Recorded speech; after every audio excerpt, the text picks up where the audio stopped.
Halo friends, mari kita siapkan hati kita untuk sama-sama memuji Tuhan Allah kita.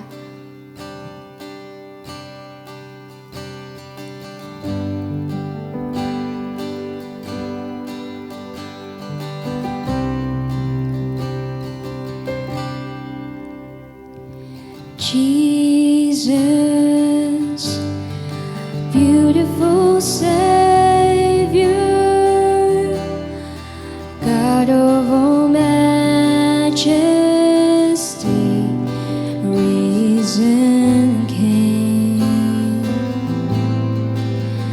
Lamb of God, holy and righteous, blessed Redeemer, bright morning star. All the heavens shout your praise.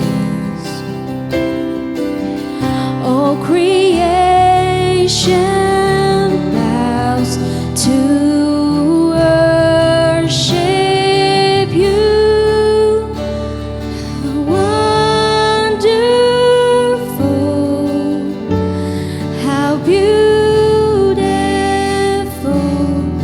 name above every name, exalted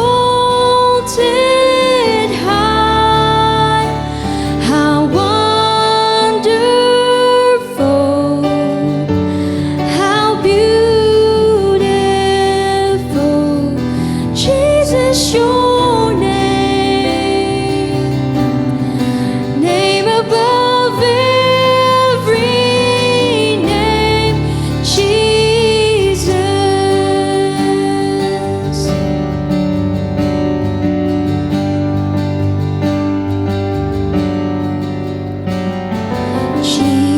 Jesus, beautiful Savior, God of all majesty, risen King, Lamb of God, holy and righteous, blessed Redeemer, bright morning star. All the heavens shout your praise. All creation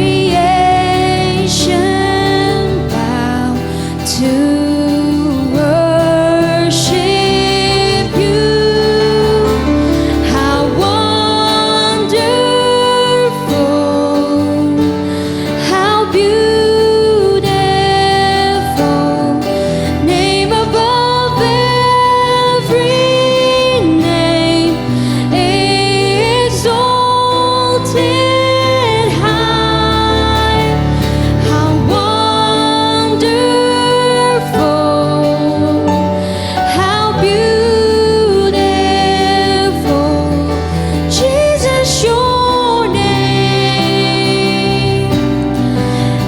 above every name, Jesus.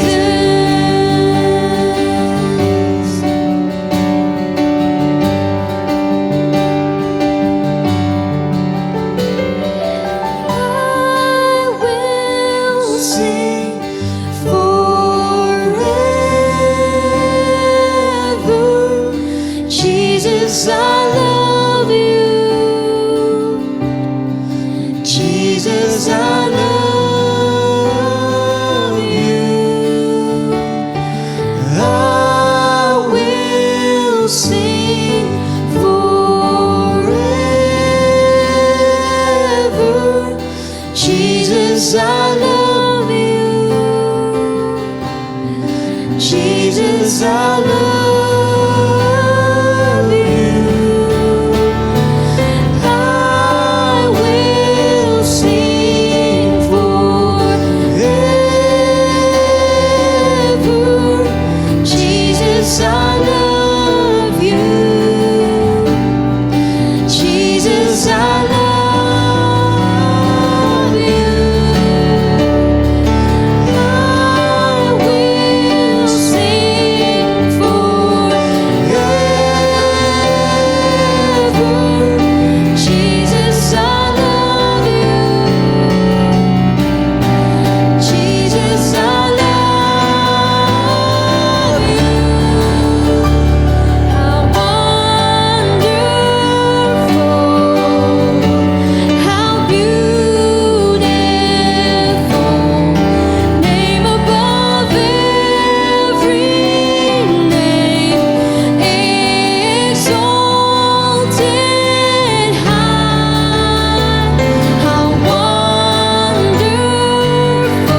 love you, Lord. Oh, your mercy never fails me. All my day I'll be held in your hand. From the moment that I wake up till I lay my head, I will sing of the goodness of God. I will love you, have been faithful. All my life you have been so, so good.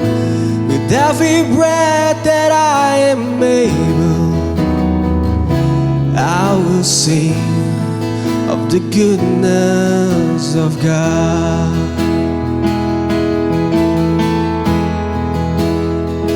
I love your voice. You have led me through the fire and darkness night. You are close like no other. I know you as a father, I know you as a friend. Now we live in the goodness of God. Yeah.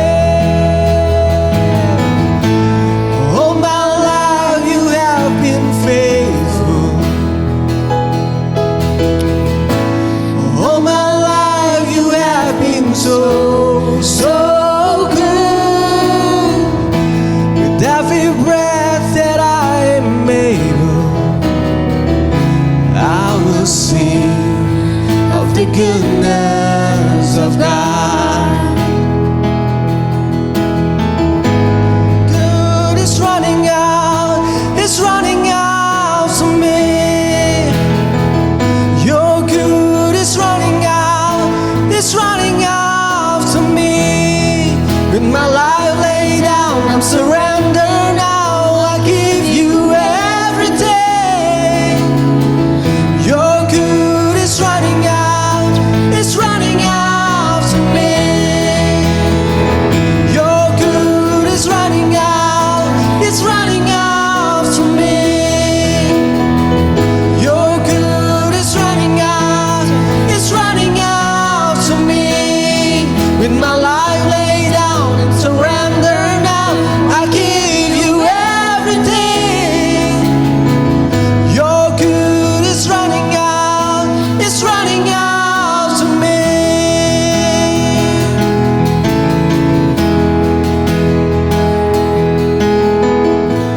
All my life you have been faithful. All my life you have been so, so good. With every breath that I am able, I'm gonna sing of the goodness of God.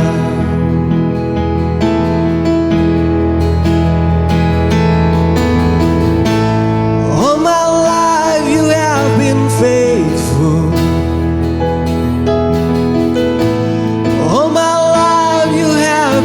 So, so good.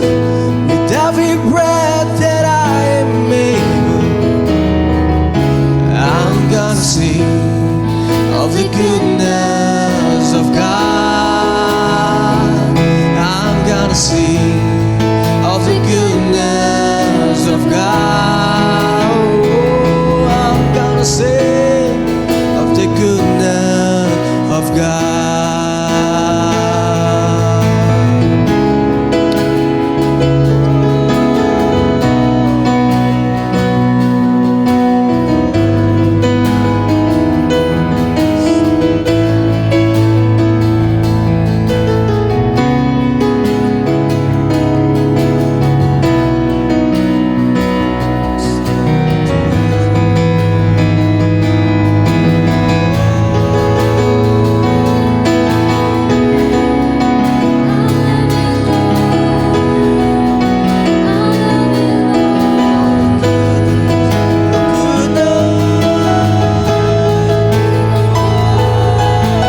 faithful.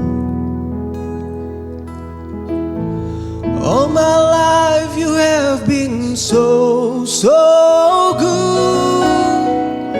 With every breath that I am able, I'm gonna sing of the goodness of God. I'm gonna sing of the goodness of God. I'm gonna sing of the goodness of God.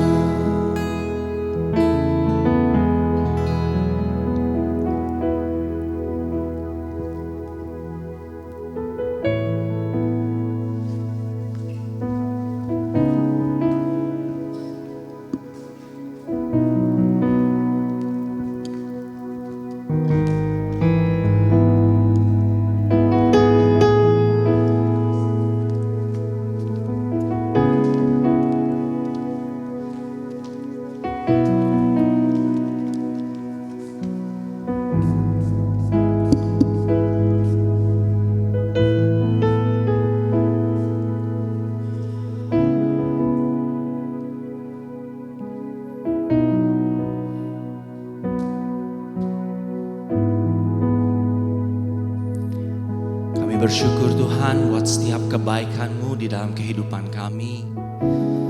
Yang begitu luar biasa kami rasakan.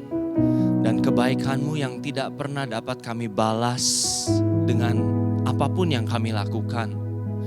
Kau telah mati di atas kayu salib bagi kami untuk menebus setiap dosa kami. Mengorbankan nyawa-Mu bagi kehidupan kami. Kau juga menemani kami, Kau menyertai kami. Dan memberikan pada kami Roh-Mu sendiri untuk berjalan bersama dengan kami ketika kami mengarungi bahtera kehidupan rumah tangga kami ataupun kehidupan kami sehari-hari. Kami percaya bahwa Engkau tidak pernah meninggalkan kami dan kami telah belajar dari beberapa bulan yang lalu bahwa penyertaan-Mu, kasih-Mu begitu sempurna. Biarlah saat ini Engkau terus ada bersama-sama dengan kami. Kami percaya Roh Kudus Engkau ada berjalan menemani kami, menjadi pembimbing kami, menjadi penolong kami. Dan kami percaya saat ini pun Engkau ada bersama-sama dengan kami. Mengalirlah melalui kami untuk kami boleh dapat berkata-kata sesuai seperti apa yang Engkau inginkan dan Engkau kehendaki saat ini. Mengalirlah saat ini di tempat ini ya Roh Kudus. Pakailah hamba-Mu ini untuk menyampaikan apa yang menjadi isi hati-Mu. Dan biarlah setiap perkataan yang keluar boleh memberi dampak dan juga boleh menambahkan sesuatu kepada setiap orang yang melihat dan mendengar pelayanan online kami saat ini. Kami mau biarkan kuasa-Mu mengalir, terlebih kasih-Mu mengalir, menyentuh setiap hati yang melihat dan juga mendengarkan perkataan-perkataan-Mu saat ini. Kami serahkan seluruh tubuh, jiwa dan roh kami ke dalam tangan-Mu. Biar Engkau yang pimpin dari awal hingga akhir. Tutup dan bungkus kami dengan kuasa darah-Mu Yesus. Biar kami aman di dalam naungan sayap-Mu. Terima kasih buat segalanya. Kami serahkan seluruhnya ke dalam tangan-Mu. Kemuliaan pada Bapa dan Putra dan Roh Kudus seperti pada permulaan, sekarang, selalu dan sepanjang segala abad. Amin. Dalam nama Bapa dan Putra dan Roh Kudus. Amin.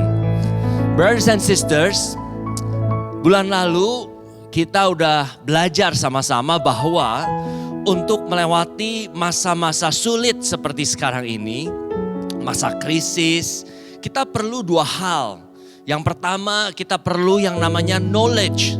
Dan kita semua udah belajar bulan lalu bahwa knowledge is knowing what to do. Knowledge adalah tentang mengetahui apa yang harus kita lakukan saat ini. Dan yang kedua, kita butuh yang namanya wisdom atau kebijaksanaan. Dan wisdom is knowing how or when to do that. Jadi kebijaksanaan adalah mengetahui kapan waktunya yang tepat kita untuk melakukan hal itu. Dan bulan-bulan lalu kita udah belajar bagaimana Tuhan menetapkan identitas kita.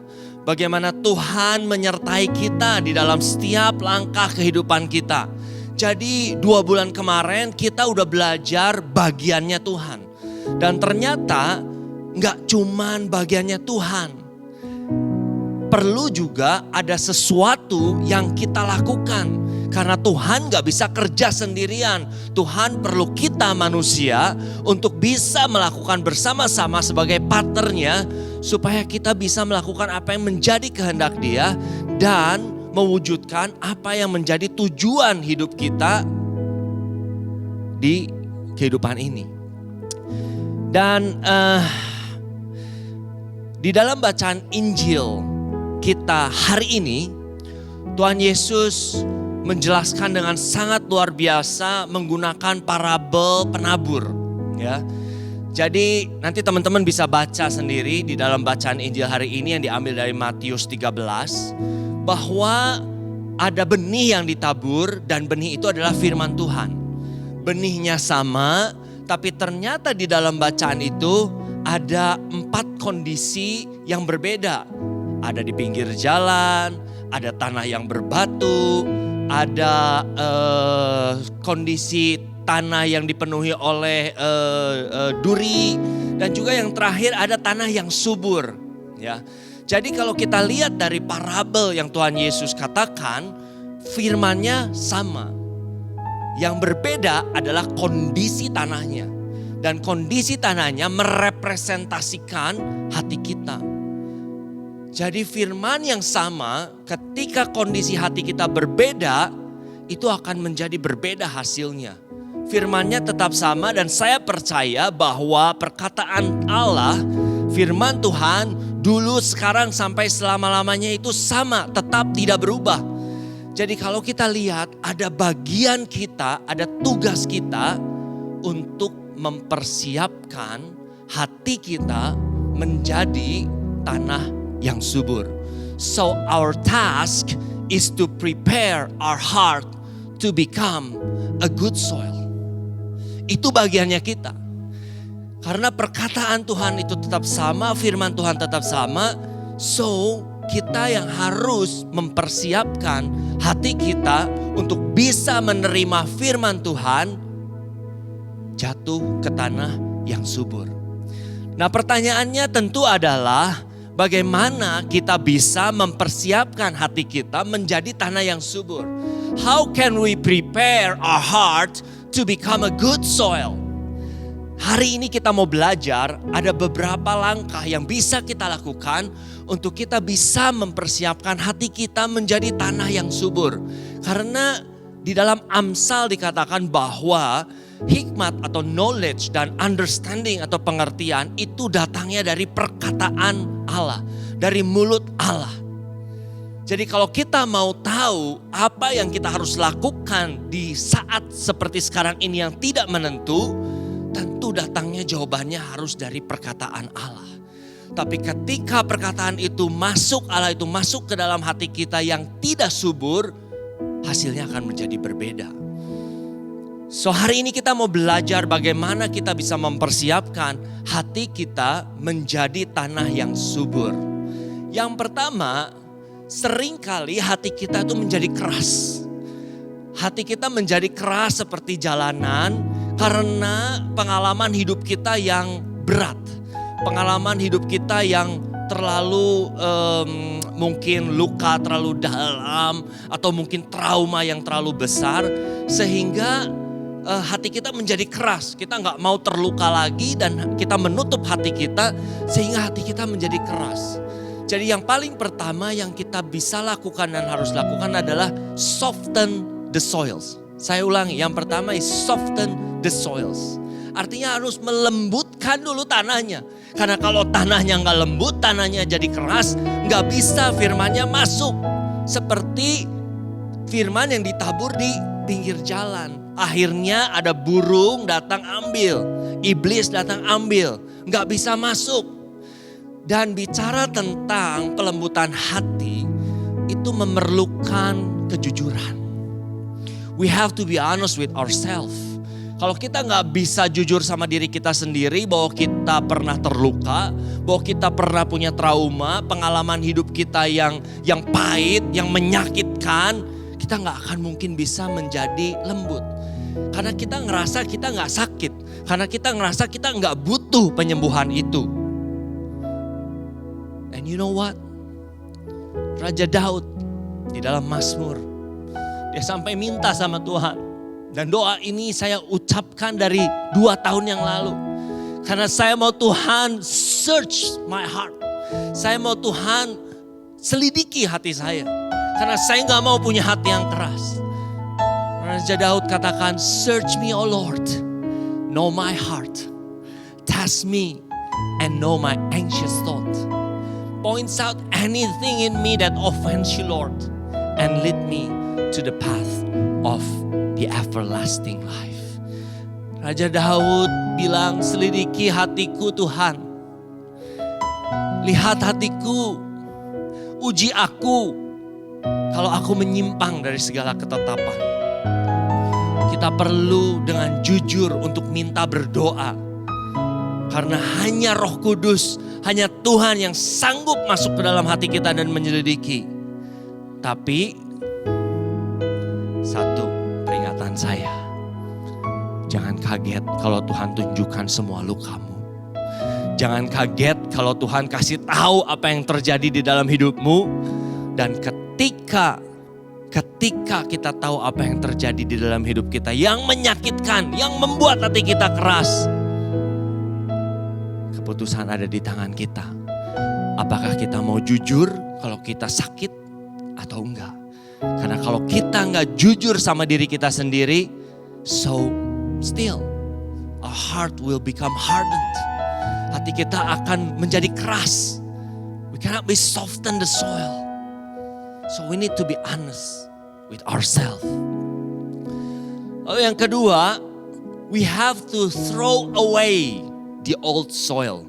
Jadi ketika kita hidup zaman dulu sebelum kita masuk ke dalam kehidupan baru kita di dalam Kristus, tentu kita punya kebiasaan-kebiasaan yang lama. Tentu kita punya hidup yang lama. Dan hidup yang lama itu seperti kita udah bahas bulan lalu di celebration at home kita, bahwa baptisan itu adalah menguburkan kehidupan lama kita dan bangkit bersama dengan Kristus untuk menjadi satu ciptaan yang baru, memiliki kehidupan yang baru.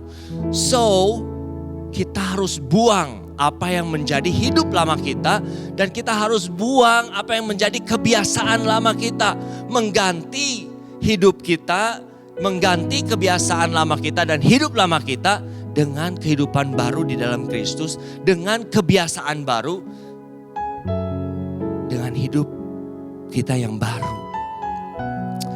Dan ketika kita memutuskan untuk meninggalkan kehidupan lama kita, kita akan menemukan sebuah kebebasan yang baru dan kemenangan di dalam hidup yang baru kita di dalam Kristus. So we have to throw away, that's our decision. Itu adalah keputusan kita. Seperti kita bilang, kita bahas di bulan lalu bahwa ketika mengikut Kristus itu bukan cuma selesai pada saat baptisan, tapi ada bagian di mana kita harus menyangkal diri kita. Dan menyangkal diri kita itu adalah pelan-pelan mengikis apa yang menjadi hidup lama kita, apa yang menjadi kebiasaan lama kita, supaya pelan-pelan juga secara proses, karena Tuhan kita adalah Tuhan Allah yang progresif, Dia bukan Tuhan Allah yang instan. Dan secara progresif hidup kita dibaharui menjadi sebuah ciptaan yang baru. Kita harus decide. We have to decide to throw away our old soil. Karena gak bisa tanah yang baru itu hidup atau ada di atas tanah yang lama. Lalu di dalam parabel yang Tuhan Yesus katakan, Tuhan Yesus kasih ada firman benih yang masuk ke tanah yang berbatu. Bebatuan are a big stumbling blocks in our life. Bebatuan itu adalah sesuatu yang menghalangi, yang besar, di dalam hidup kita. They take up space in our heart and minds and prevent anything new to grow there. Jadi bebatuan itu mengambil satu space yang besar di dalam hidup kita, di dalam hati kita, di dalam pikiran kita, dan mencegah atau menghalangi sesuatu yang baru untuk hidup. Dan batuan itu adalah unforgiveness, offense, ketersinggungan, ungratefulness, unconfessing, dosa yang tidak diakui. Itu adalah batu-batuan yang menghalangi kita, membuat sesuatu yang baru gak bisa tumbuh. Dan what should we do then? Apa yang harus kita lakukan? We need to know it. Kita harus tahu dulu, kenali dulu apa yang menghalangi kita. We need to recognize, we need to acknowledge, mengakui bahwa kita memang punya, ada sesuatu yang kita gak bisa ampuni, ada sesuatu yang membuat kita tersinggung, ada orang yang membuat kita tersinggung, ada sesuatu yang membuat kita gak bisa bersyukur, ada sesuatu, ada dosa yang kita gak mau lakukan. Kita harus terima dulu. Kita harus berani untuk confess, untuk mengakui dulu, oke, gua tahu, gua punya ini, dosa ini. And then you need to repent. When you have no recognize, acknowledge, you have to repent. When you know that you cannot forgive someone, there's unforgiveness in you, then you have to forgive. You have to release the forgiveness. When you know that there's somebody offends you, seseorang menyinggung kita dan kita menyimpan sesuatu di dalam hati kita, then forgive them. Lepaskan. Beri mereka, doakan mereka. Tuhan Yesus bilang bahwa doakan musuhmu, berkati mereka. Ketika kita tahu bahwa kita ada dosa yang kita belum lakukan, kita belum mengaku, kita belum terbuka, kita simpan dosa itu rapat-rapat karena kita mungkin malu. Then you go to your Lord, to your Father in heaven, and confess your sin to Him. Dan kalian datang kepada imam untuk masuk ke dalam ruang sakramen rekonsiliasi, untuk mengaku segala dosa yang kita sudah lakukan, dan karena kita mau sembuh. And you know what? The more we shift out the rocks of our life, semakin kita singkirkan batu-batuan dari hidup kita, hating their presence in our spiritual gardens, membenci keberadaannya di dalam taman spiritual, taman rohani kita, the more there will be space for new abundant life to grow in our life. Semakin kita menyingkirkan bebatuan yang ada di dalam kita, semakin kita memiliki ruang, memiliki space untuk sesuatu yang baru, a new abundant life, untuk hidup bertumbuh di dalam hidup kita. So the choice is yours. God cannot do anything with that. Tuhan gak bisa suruh kita untuk ngaku. Tuhan gak bisa suruh kita untuk memaafkan. Dia bisa mengingatkan, tapi keputusan untuk memaafkan itu ada di tangan kita. Karena kita bukan robot. Tuhan bisa gak? Bisa banget kalau mau jadiin kita robot. Tapi Tuhan gak mau. Itulah privilege-nya kita manusia. Because we have a free will.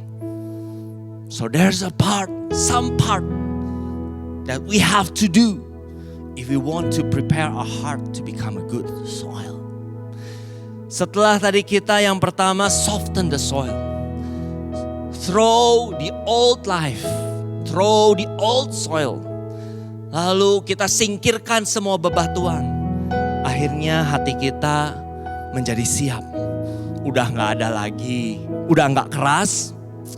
Udah gak ada lagi tanah yang lama. Udah gak ada lagi batu.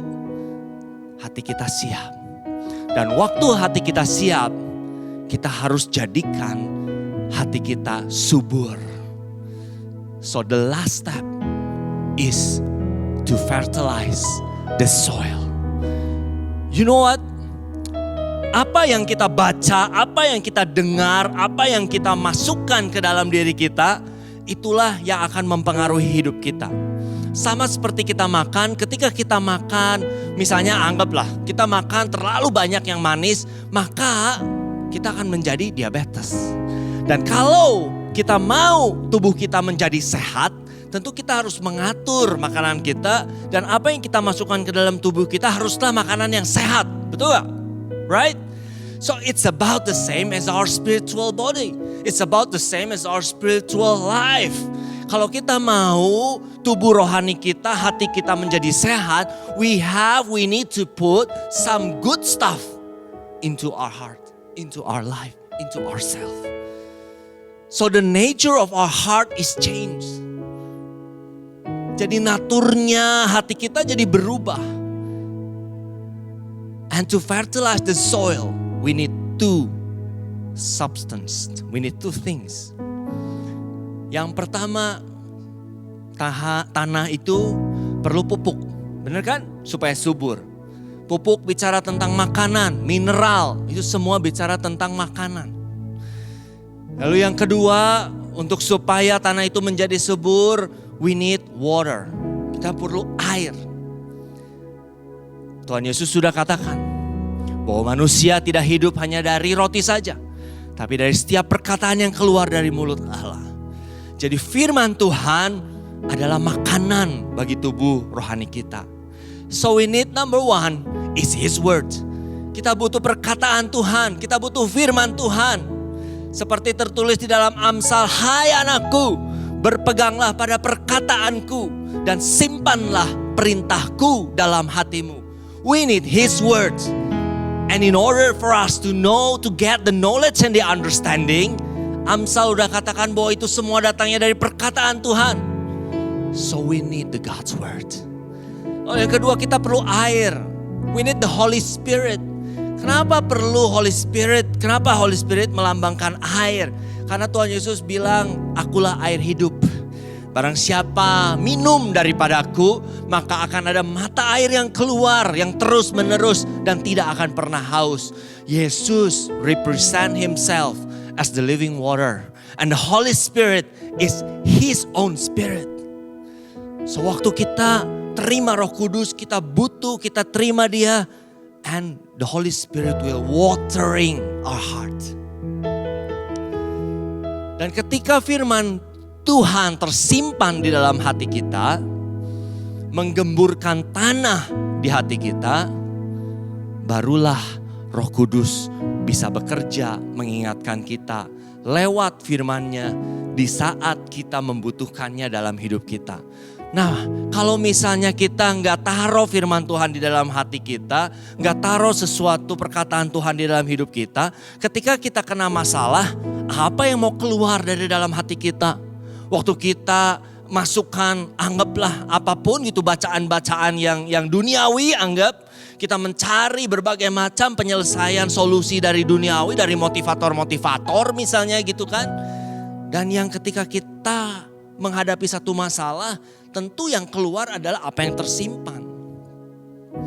Tapi waktu kita simpan perkataan Tuhan, firman Tuhan di dalam hati kita, ketika kita menghadapi masalah, Roh Kudus baru bisa bekerja mengingatkan kita. Tiba-tiba firman itu keluar. Dan saya punya cerita yang menarik. Baru-baru ini ada salah satu member kami yang kena masalah yang luar biasa. Bahkan dia cerita, dia sampai udah memutuskan untuk bercerai dan istrinya. Sampai datang ke pengadilan negeri, lalu dia cari kira-kira gimana persyaratannya dan lain-lain gitu ya. Member ini dulunya udah 7 tahun gak pernah ke gereja. Lalu tiba-tiba karena satu masalah dia tergerak dan dia masuk dalam gereja dan hidupnya diubahkan dan mulai membaca firman Tuhan. Dan ketika dia mendapatkan masalah itu, dia udah memutuskan sama istrinya, pokoknya oke, that's it, kita udah selesai sampai di sini aja, gitu ya. Nah waktu tiba-tiba ketika dia udah ambil semua persyaratannya dari pengadilan negeri, pertama istrinya melunak. Istrinya bilang, no, saya masih mau lanjut. Padahal yang paling pertama ketika bicara itu adalah keluar dari mulut istrinya. Istrinya bilang, udah kita pisah aja, selesai sampai di sini. Ya. Dan istrinya melunak, lalu tiba-tiba suaminya berkata, oke, kalau kita mau lanjut, kita gak bisa seperti ini. Kita harus mulai dengan sesuatu yang baru, kita harus melangkah ke depan dengan suatu cara yang baru. Lalu istrinya tanya, caranya mau seperti apa? Tiba-tiba katanya dia cerita sama saya, kok tiba-tiba pop up tuh keluar firman katanya. Saya gak ngerti, kenapa ya bisa begitu ya kok ya? Kok bisa keluar ya? Padahal saya gak ngerti loh. Dia tiba-tiba bisa keluar. Firman Tuhan bilang, dia bilang bahwa istri harus tunduk kepada suami. Jadi saya gak mau di rumah ini ada dua kepala, dia bilang. Jadi pertanyaannya adalah, mau gak kamu ikut dengan saya dan belajar untuk tunduk? Dia bilang gitu. Karena di rumah ini saya gak mau ada dua kepala. Saya mau satu dan kepalanya adalah suami, dia bilang gitu. Akhirnya istrinya bilang, oke, kalau gitu gue mau belajar untuk lebih menundukkan diri kepada suami. Dan waktu dia cerita sama saya, dia bilang, kok saya bingung loh kok saya bisa ya kok ya ngomong kayak begitu. Padahal dulunya kayaknya saya gak ngerti gitu. Saya bilang, firman Tuhan yang kamu tanam setiap hari di dalam kedisiplinan rohani kamu, ketika saatnya dibutuhkan, it will pop out. Itu akan keluar, muncul. Dan akhirnya kita percaya bahwa ternyata firman Tuhan itu hidup. Dan ternyata firman Tuhan itu applicable di dalam hidup kita. Dan siapa yang mengingatkan? It's the Holy Spirit. The Holy Spirit, Santo Yakobus katakan, dengan kebijaksanaan mintalah. Dan ketika kita minta kebijaksanaan, kita tahu kapan kita harus lakukan. So, brothers and sisters, di saat masa-masa ketidakpastian seperti ini, di saat begitu banyak orang yang khawatir, begitu banyak orang yang putus harapan, tidak tahu apa yang harus dilakukan, there's no other way. You need Jesus. You need Him. You need His word so that you will get the knowledge and understanding to know what to do. And you need the Holy Spirit so that you will know when you have to do it. Karena walaupun kita tahu apa yang kita harus lakukan, tapi ketika waktunya tidak tepat, it's gonna be useless. And when God's word meet the good soil, when God's word meet the good soil, it will grow and blossom. Seperti apa yang tertulis di Yesaya 55 ayat 10. It will grow and blossom. It will make us prosper and give us a future and a hope, as it is written in Jeremiah 29:11. Karena itulah yang Tuhan mau di dalam kehidupan kita. Bahwa kita semua anak-anak Tuhan punya harapan dan punya masa depan. Tuhan mau bahwa semua anak-anak Tuhan punya kehidupan yang luar biasa. Kita bukan anak-anak, kita bukan orang-orang yang biasa. Orang-orang Kristen adalah orang-orang yang luar biasa. Di luar daripada biasa. Because we have the Spirit within us. The Spirit of the living God is within us. So brothers and sisters, it's about our time to do our part. Take a decision. If you want to grow and blossom, soften your soil. Throw away your old soil. Throw away the rocks that stumble your life. And fertilize the soil in your heart. So that our heart will become a good heart. And when the God's word came into our heart, a good heart, a good soil in our heart, it will definitely grow and blossom.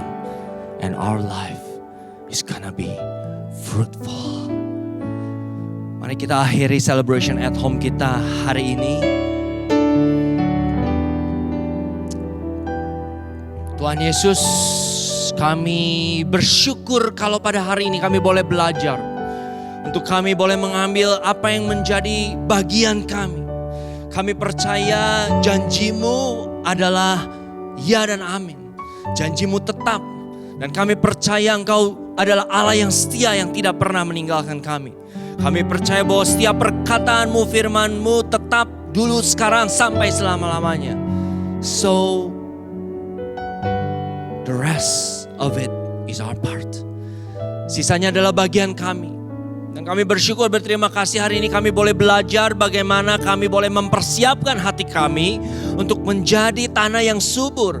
Sehingga ketika firman-Mu datang, firman-Mu dapat tertanam, tumbuh, dan juga mekar, berbuah di dalam hati kami, di dalam hidup kami. Dan ketika kami berjalan saat ini melewati masa-masa ketidakpastian, dan ketika kami bingung apa yang harus kami lakukan, setiap perkataan-Mu akan memberikan kepada kami knowledge and understanding. Dan ketika kami meminta kepada Engkau kebijaksanaan, maka Engkau Allah yang sangat murah hati akan memberikannya kepada kami. Dan ketika kami memiliki kebijaksanaan, kami tahu kapan kami harus lakukan apa yang kami tahu dari setiap perkataan-Mu, dari setiap hikmat dan pengertian-Mu. Sehingga ketika kami berjalan, kami percaya dan yakin bahwa kami akan dapat melewati masa-masa ini, masa ketidakpastian ini dengan kemenangan. Kami tahu bahwa di hadapan kami ada masa depan dan harapan. Kami tahu bahwa di depan Engkau telah mempersiapkan satu tanah terjanji bagi kami, dan Engkau ingin kami untuk hidup di dalam kemakmuran, kelimpahan. Kami percaya semua janji-Mu, dan kami saat ini mau serahkan seluruh hidup kami ke dalam tangan-Mu. Biar Engkau yang bekerja mulai saat ini, dan biarlah kami lakukan apa yang menjadi bagian kami, karena kami percaya Engkau akan lakukan apa yang menjadi bagian-Mu dengan setia. Terima kasih buat segalanya. Kami serahkan seluruh hidup kami, keluarga kami, usaha kami, pekerjaan kami, studi kami ke dalam tangan-Mu. Karena kami percaya di dalam naungan sayap-Mu kami akan aman. Terima kasih buat segalanya. Kami serahkan seluruhnya kepadamu Tuhan Yesus. Allahku yang setia, Allahku yang maha luar biasa. Terima kasih buat segalanya. Haleluya, haleluya, haleluya. Kemuliaan pada Bapa dan Putra dan Roh Kudus, seperti pada permulaan, sekarang, selalu, dan sepanjang segala abad. Amin. Dalam nama Bapa dan Putra dan Roh Kudus. Amin.